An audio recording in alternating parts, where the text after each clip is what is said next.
Ready? Alright, ladies and gentlemen, we are back with another informative video. So with that said, I'm gonna kind of just talk about how a priest should play in a dungeon. Personally, in my opinion, a priest is there to be a support role. So if you're not supporting the team, then you pretty much are just not aiding in as much DPS as everyone else. So your job is to kind of like look at your teammates' health, drop heals, and it's their job to actually pick them up.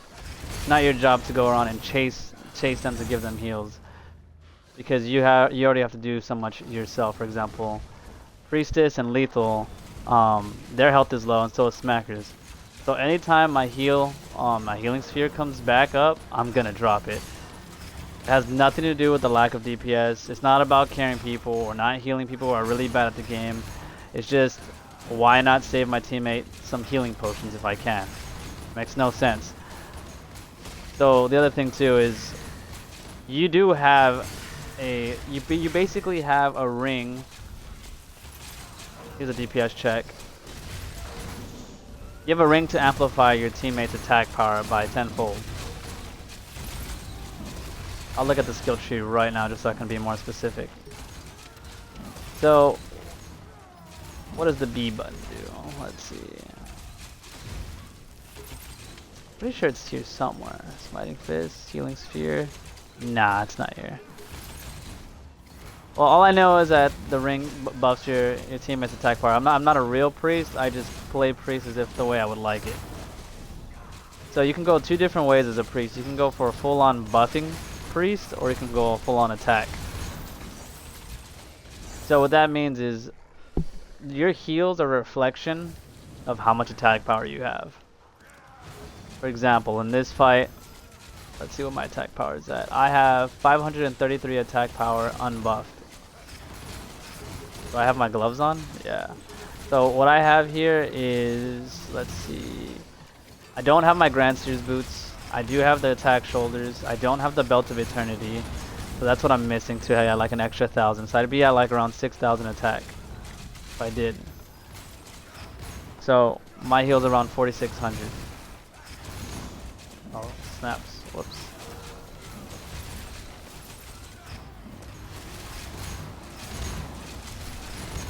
And when you're done with your ring, you could pretty much just blow it up. It's extra DPS, so why not? But the whole time you want to make sure your teammates' health is... all you're really doing is you're dropping heals. It's not that difficult. I understand that you need to build up your holy energy. I understand that you can't always drop a heal orb because it's on cooldown, but there is gear that actually lowers down the cooldown time, and that's basically how you want to build around. So like, you can either... there's actually, I would say, 3 different ways you can build your priest. Specifically only for healing.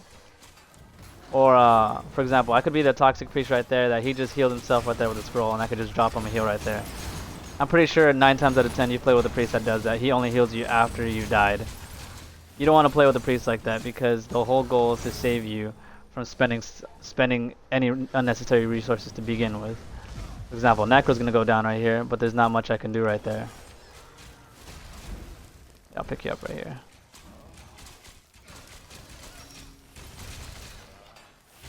Okay, see right here, even though as much as I'd like to heal him, I'm low on healing energy. So what do? I have to do my combinations.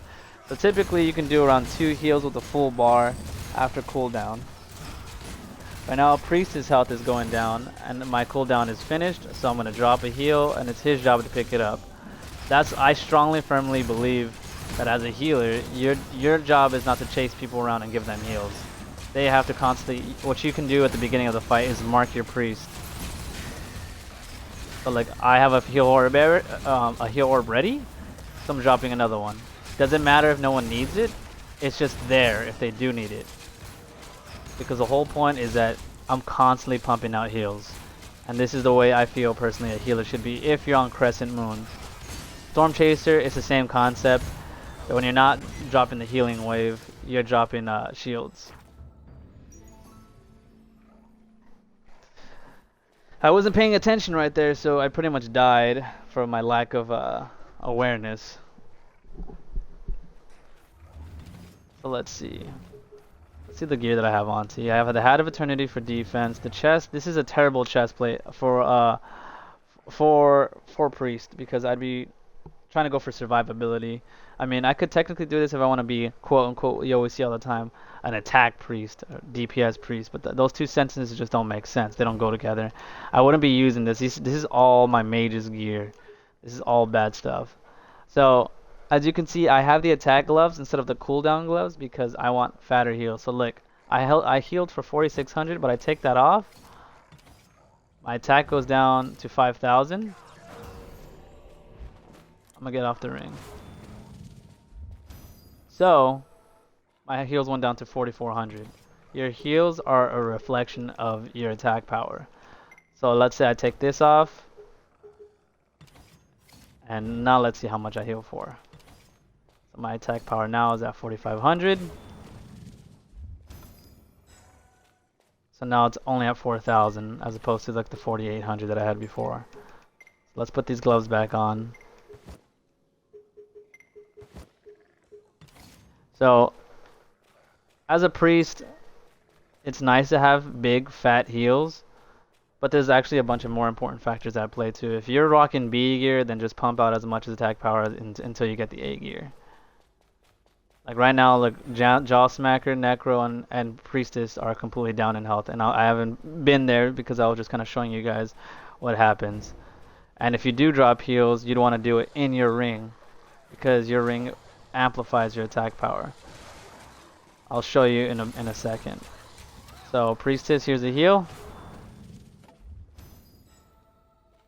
So it's 4,689 as opposed to the 4,000 that I had. So with the gear that I have on, I was able to buff myself another 600 attack power.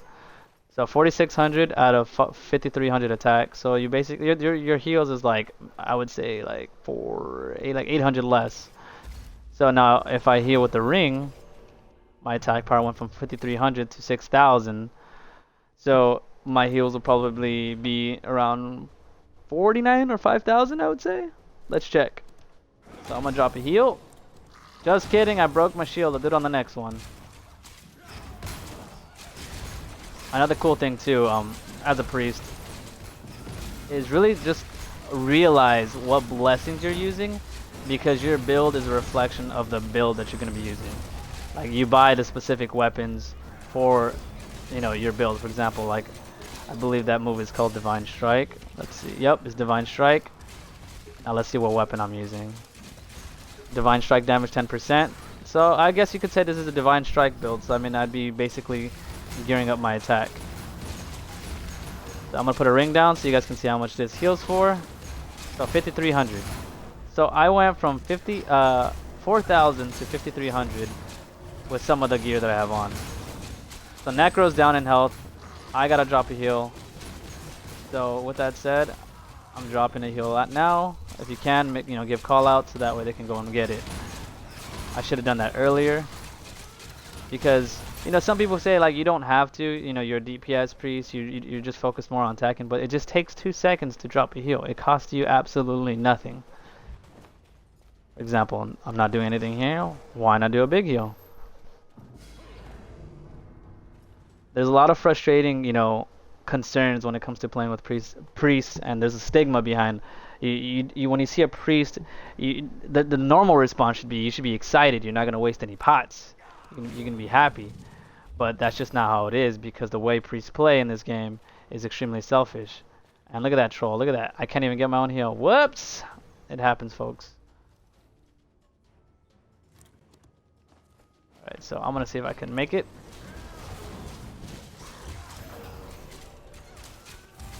Alright. And always, your teammates should be attacking in your ring. There should not be a moment where they're not attacking in the ring, because unless they're melee like the way Jaw Smacker is, because there's not much he can do. Like, he has to move around. And then when you gotta reposition yourself, then you gotta put up a new ring. Because you just make fights go that much quicker. Here goes my ring. Everyone's full health, but it doesn't matter because it takes 2 seconds to drop a heal. So just look at that. In the course of about 5 seconds, Priestess is down 20% health. But look, because I had already dropped the heal, he doesn't have to ask for one. He already knows where it is. There's another heal there. Keep attacking. The best combinations I would say to get your healing energy quicker, a friend of mine who actually plays the priest says if I'm using Crescent Moon is to use Radiant Chains. There's a priestess is down health. I'm dropping another heal. Ghost right here, so we got a dip. I'll just heal everybody at the gate.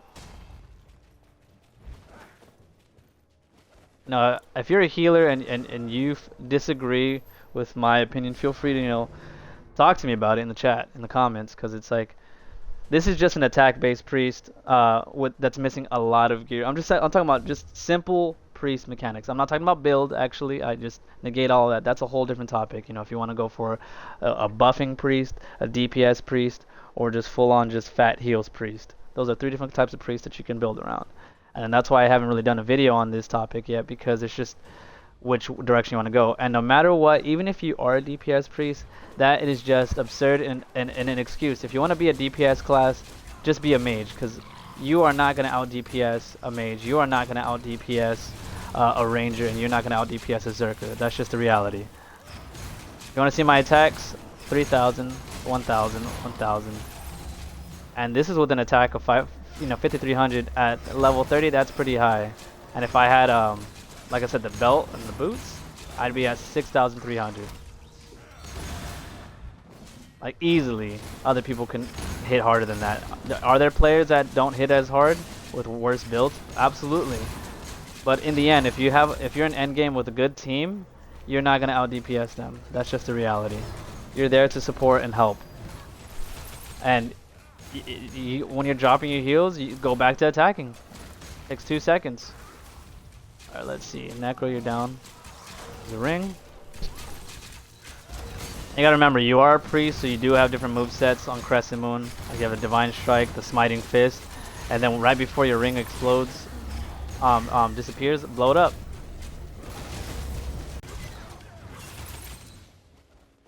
Alright, Necro went down. Just go to the pyre. So what you really should be doing before any fight, if you do have a priest, is marking your priest. So could you get any of you guys mark me? I'll move right here. Thank you. Oh, I saw that, Lethal. You got the chest and you didn't even say anything. You sneaky snake. Alright, let's go and do this. That was a fake chest. Oh, back up. Back up. Ooh. I definitely don't want to do that.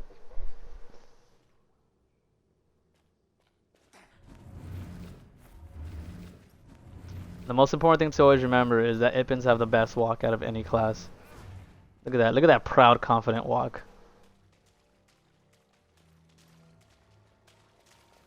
Okay, let's get the fuck. Stay to the right side so you don't aggro the monsters.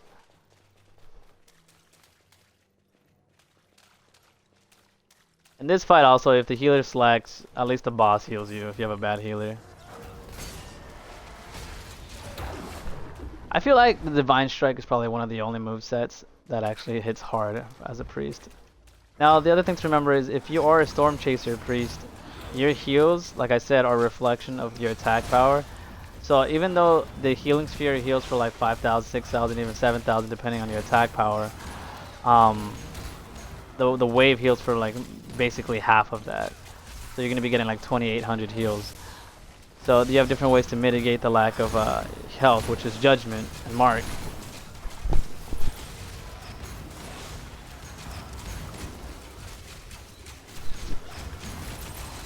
That's pretty much it. I'm just going to do this boss fight and just show you guys what you should be doing.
That pretty much is it. I mean, the most important thing is never feel guilty if your teammates go down. I mean, at the end of the day, you dropped heals, and sometimes they can't always get to them, and that's probably the only time you should drop them a heal. But other than that, I mean, the best thing you can do as a healer is just to constantly pump out heals. If you want to be a super support, drop rings, and this is just one playstyle as a healer that most people love and enjoy, because it means you're not wasting pots. Pots are not there to constantly keep you alive. Pots are for when the healer cannot heal at all. Like at all. And I mean, if the healer is on cooldown and you just got hit for, like, you just used the heal, but then you just got hit for everything that you had, that's the only time you want to be using the healer. I mean, the like your healing potions, your potions of regenerations. If you have a healer in your group and they're not healing, that means they're not doing their job right, in my opinion. And that's just, again, my opinion, because you are not a DPS class. As much as people like to say they are, you are a buffing and support class. You can use your buffs for like Storm Chaser. You could have your ring attack buff. Your healing orbs can add extra crit rate. Or you can have your shield orbs add extra attack power. You know, but at the end of the day, it all comes down to buffing your teammates, because you are not the DPS class. I repeat, and I know a lot of priests out there say, "Oh, I'm a DPS priest." I can guarantee you that that there are priests that can get through dungeons. Don't get me wrong, but that is just not your class. That is just not what you are there for. If you want to be a DPS class, pick a DPS character. You are there to support. Well, that pretty much concludes this video. I have nothing much more to say. I'll go over some priest builds that I was telling you about on a separate occasion, but this is just to kind of show you guys how, in my opinion, a priest should be playing. Drop heals when your cooldown is over, and no excuses. It takes literally 2 seconds. Like, look. Attack combination, drop heal. Literally 0.2 seconds, keep attacking. Does cost you nothing and gives them everything. So that's like pretty much the most important thing you can be as a priest. I mean, the last thing is to, I know that you're stuck on attack animations, so if you do need to dodge, save your stamina for first attack and third attack. So let's say you start attack, you can immediately dodge on the first attack, and you can also immediately dodge on the third as well. But for some reason on the second one, you are kind of locked into your attack animation. So take a little bit longer to dodge out of that. I mean, you guys can run it back if you guys want. Thank you guys for watching. Feel free to like, comment, you know, sub if you support, and I'll catch you guys.